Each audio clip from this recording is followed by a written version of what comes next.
This transmission is for future generations. As it stands, a small sliver of humanity is currently imposing their visions on the rest of us. They invest in space travel and AI superintelligence and underground bunkers, while casting healthcare and housing for all as outlandish and unimaginable. These futurists let their own imaginations run wild when it comes to bending material and digital realities, but their visions grow limp when it comes to transforming our social reality so that everyone has the chance to live a good and meaningful life. We are, in many ways, trapped inside the lopsided imagination of those who monopolize power and resources to benefit the few at the expense of the many.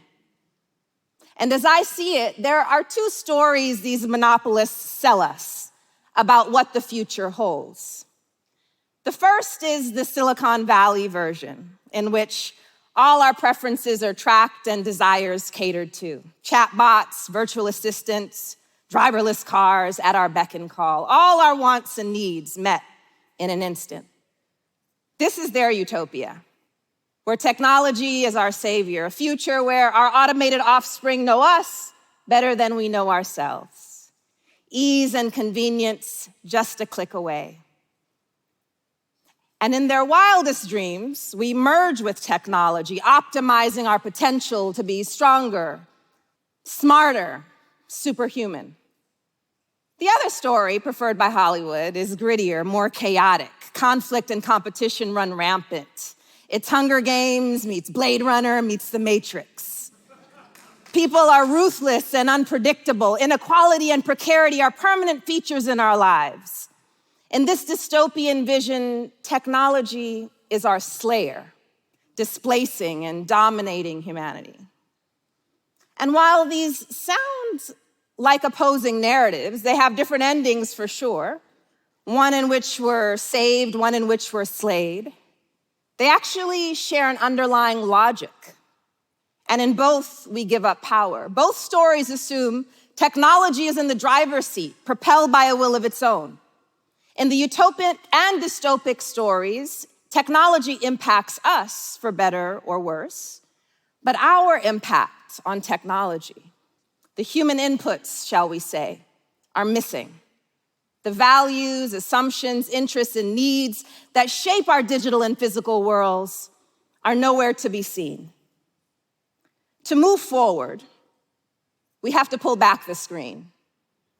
Rather than agonizing about a coming dystopia or longing for a future utopia, we have to reckon with ustopia.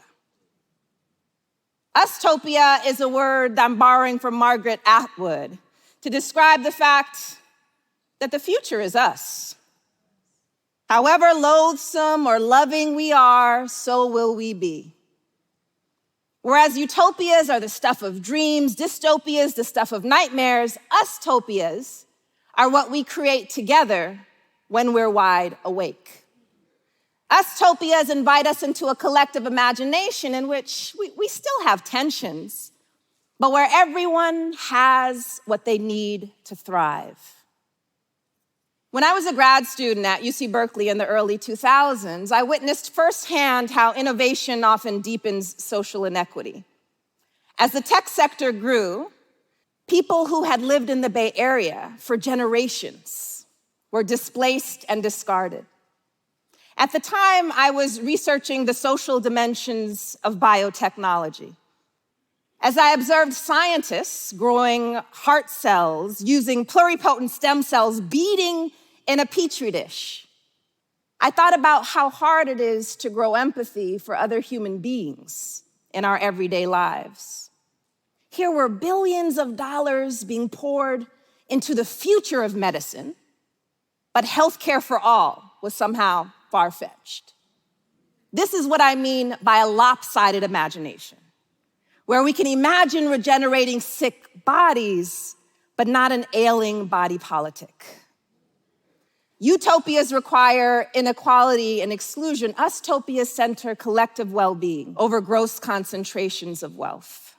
They're built on an understanding that all of our struggles, from climate justice to racial justice, are interconnected, that we are interconnected. Take what's happening in Barcelona, Spain, where a large-scale participatory experiment has been underway for almost 10 years now, using a digital platform called Decidim, which means we decide in Catalan, alongside in-person neighborhood-level deliberations to create policies that respond to people's actual needs. And the thing is, technology companies are not driving what's happening. The collective intelligence of people from all walks of life are. Proponents call it a new deal on data that recognizes data sovereignty, privacy, collective rights to data. Decidim is open source software, so it's already been adapted and used in over 80 other cities, guaranteeing public transparency in a way commercial platforms don't. Once you install Decidim, you can create, comment, consult on ideas, and track what happens in real time.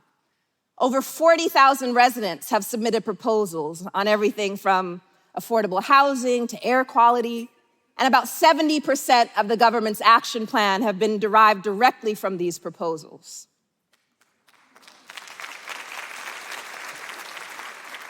Take Superblocks, an initiative to cut carbon emissions and improve air quality, where 12 city districts have been closed to through traffic, so the interior blocks are more hospitable to pedestrians, cyclists, more green space.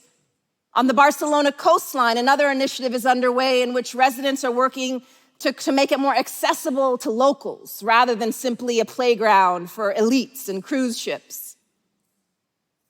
Notice how different this is than the typical top-down, we-know-best approach to shaping the future. Like what happened with Sidewalk Labs in Toronto, Google's urban development smart city play, that would have collected masses of data in order to create more efficient and convenient city services, but which in the end was tech-driven rather than people-driven. Sidewalk Labs staged public input sessions in order to appear responsive to residents' concerns about the newfangled surveillance that would have been embedded into the Quayside neighborhood, but people saw through the proposal and put an end to the development. In fact, there are ustopias taking shape right here in Atlanta. Known by some as Silicon Peach or Techlanta, because it's the fastest growing urban tech hub in the country, it's also the city with the highest income inequality in the nation. Which shouldn't surprise us when we remember that the fantasies of some are so often the nightmares of others. In many places, tech booms actually exacerbate inequality, increasing the cost of living, displacing local residents, and creating high-tech tools for surveillance and social control. But that's only half of the story. Because here in Atlanta and in many other locales, we're also witnessing an historic mobilization of residents, creating ustopias that prioritize people over profit, public goods over policing. It started a few years ago when Atlanta officials announced plans to build Cop City, a massive $90 million facility that would have trained police from all over the country. The development would include cutting down Weelaunee Forest, one of the 4 lungs of Atlanta that protects against heat waves and floods, and which is located next to a predominantly Black working class community. But ATLians were having none of it. Utilizing direct action, digital tools, a broad coalition has formed to push back against the militarizing imagination of the city. Atlanta's forest defenders remind us that true community safety relies on connection, not cops, on public goods like housing and healthcare, not punishment. They understand that protecting people and the planet go hand in hand. From college student to clergy, environmental activists to indigenous elders, They're inviting us into a collective imagination in which our ecological and our social well-being go hand in hand. An Ustopia right in our own backyards. And even children are pushing back against the lopsided imagination of city officials. Like one who asked, "What did cops do to deserve a playground?" As they sat in the kids zone outside of the city council meeting where hundreds of people had showed up to speak out against Cop City. Together, they're reminding us that deadly systems may seem durable, but they're not inevitable. And we don't simply have to click submit. We can each work to strengthen the social fabric in our own locale and create a shared vision in which no one is left behind. We can follow the example of data justice organizers in Barcelona, forest defenders in Atlanta, imagining and crafting the worlds we cannot live without, just as we dismantle the ones we cannot live within. The first step is to stop policing the borders of our own imagination. A world without prisons?